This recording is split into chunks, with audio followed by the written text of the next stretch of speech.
La ley de las 12 tablas fue el hecho de plasmar por escrito, en plena República Romana, de una forma legal y jurídica, un antiguo derecho consuetudinario, ya existente en tiempos pasados, para la convivencia entre patricios y plebeyos, igualando sus derechos, a propuesta de Tarentilo Arza sobre el año 462 a.C., siendo la primera ley de derecho público y privado del que se tenga constancia.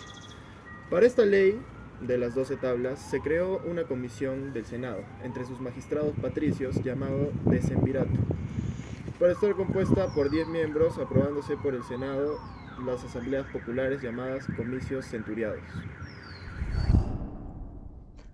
La tabla número 1 de la competencia ante el magistrado. En esta tabla nos habla acerca de la ius vocatio.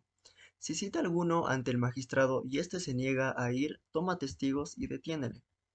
Se refiere a la ius vocatio, el derecho que tiene el demandante de citar al demandado a juicio y poder llevarlo por la fuerza ante el magistrado. Si éste se negare a concurrir, algunos interpretan el término in ius como loco ius, lugar donde se administraba la justicia. Además, por lo general, la sentencia debía dictarse antes de la puesta del sol. Solo excepcionalmente el proceso podía continuar un día distinto al inicial. Cuando el pleito no había podido terminarse el mismo día, las partes aseguraban volver a presentarse ante el magistrado mediante una promesa llamada vadimonium. La tabla número 2 de las instancias judiciales. En esta tabla nos habla acerca del sacramentum, los 10 diffisus y también de los juicios y los delitos. El sacramentum tiene origen religioso y quiere decir dinero que pende como pena. Consiste en que las dos partes depositen cierta suma de dinero en un lugar sagrado. La parte vencedora, finalizado el pleito, recobrará su dinero, pasando el del vencido al erario público.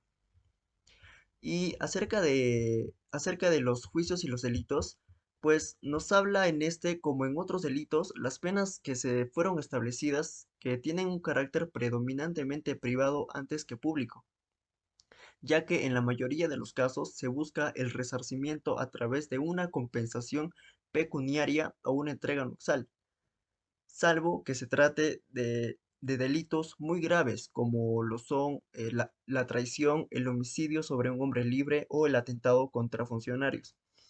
Aquí el Estado no sanciona el delito, sino que se limita a conceder acciones al damnificado para compeler el resarcimiento. A continuación, pasaré a explicar las siguientes tablas. La tabla número 3. Esta tabla habla principalmente sobre asuntos de propiedad y derecho civil. En ella se establecen las reglas para la transferencia de propiedad y la indemnización por daños a la propiedad. También se protege a los propietarios contra la posesión ilegal de sus bienes. Además, la tabla establece las reglas para las relaciones entre propietarios y personas que usan sus bienes. Esta ley establece que si alguien usa propiedad ajena de manera fraudulenta, deberá pagar el valor del uso. También establece que si alguien toma algo que pertenece a otro sin el permiso del propietario, deberá devolverlo. A continuación, la tabla 4. Esta tabla establece las normas para el matrimonio y la tutela de menores. En ella se detallan las condiciones para el matrimonio, la disolución del matrimonio y la tutela de los hijos en caso de divorcio o fallecimiento de los padres. Por ejemplo, esta tabla establece que un hombre no puede casarse con una mujer de clase inferior. Además, establece que después del divorcio un padre tiene el derecho de conservar la custodia de sus hijos menores si cumple con ciertas condiciones. La tabla también establece las reglas para la tutela cuando se produce la muerte de los padres, asegurando que los menores sean cuidados y protegidos. Tabla número 5. Esta tabla establece las normas y obligaciones relacionadas con los contratos. Se establecen las reglas de los acuerdos verbales y escritos, la ejecución de los contratos y la compensación en caso de incumplimiento. En general, esta tabla proporciona un marco legal para los contratos entre individuos y empresas. Asimismo, establece las reglas para la entrega de bienes y servicios. Establece formas de indemnización en caso de incumplimiento. Y la tabla 6 es una tabla que regula las acciones legales y los procedimientos judiciales. Se establecen las reglas para iniciar una demanda, las pruebas necesarias para demostrar el caso y las penas por falso testimonio. La tabla también establece reglas para la protección de los derechos de propiedad y la responsabilidad de las partes involucradas en un proceso judicial. En conclusión, Estas 4 tablas de la ley de las 12 tablas forman un marco legal completo para la justicia civil en la antigua Roma. Establecen derechos y obligaciones de los ciudadanos romanos, al tiempo que protegen sus intereses y establecen las bases para un sistema judicial justo y eficaz. Tabla 7. Tenemos derecho en cuanto a los edificios y heredades. Entre los edificios inmediatos debe dejarse cierto espacio para la circulación. Debe ser de 2,5 pies de extensión.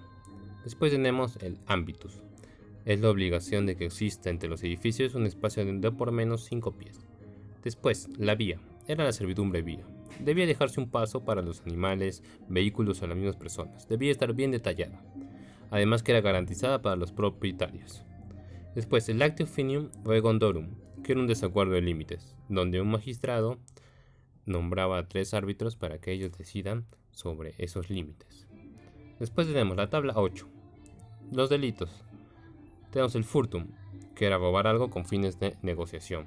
Tenemos el furtum conceptum, cuando en presencia de testigos la cosa robada ha sido buscada y hallada en la casa de un tercero. Después, el furtum oblatum, cuando alguien entrega clandestinamente a otro la cosa robada para que sea encontrada en la casa de un tercero y no en la suya. Además estaba prohibido de que una cosa robada pueda volver a ser adquirida. Tenemos luego la inuria, que eran los valores por el desmembramiento de las personas o fracturas de huesos. Este valor se daba en haces. Por ejemplo, si el daño era hecho por un esclavo, la pena era 150 haces. Si era hecho por injuria, eran 25 haces. Después, y por último, el actio de pastu pecoris, que era la acción con la cual alguien introducía a pastar su ganado en el terreno de otra persona, generándole un daño o un perjuicio, o echando a perder sus cosechas. También el que incendia sin ninguna razón las cosechas de otra persona sería atado, azotado y después arrojado al fuego. Y además, contra el que cortaba los árboles de otra persona, tenía una pena de 25 haces. Y por último, la tabla 9, que era el derecho público. Tenemos el jus provocatio ad populum, que era la provisión de proponer una ley a un hombre en particular. No se podían existir esas leyes, excepto los comincios centurianos, que eran los únicos que tienen el derecho a dictar decisiones sobre un ciudadano. Ellos sí podían. Después tenemos el cohecho, al que le daba un juez dinero para dictar una sentencia en su favor.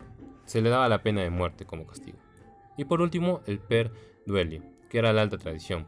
Por ejemplo, entregar a un ciudadano romano al enemigo o contra el que excitara al enemigo contra el pueblo romano. La Ley 10.